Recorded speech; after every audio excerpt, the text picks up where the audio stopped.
Hello everyone, आज हम बात करेंगे world's third most expensive bird के बारे में, जिसका नाम है यासिन मकाओ।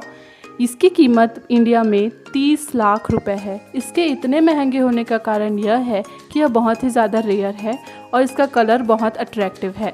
यह साउथ अमेरिका के जंगलों में पाया जाता है। इसकी चोंच इतनी मजबूत होती है कि यह कोकोनट को भी तोड़ देता है। इसकी लंबाई 1 मीटर तक होती है। यह दुनिया का सबसे बड़ा पैरट है।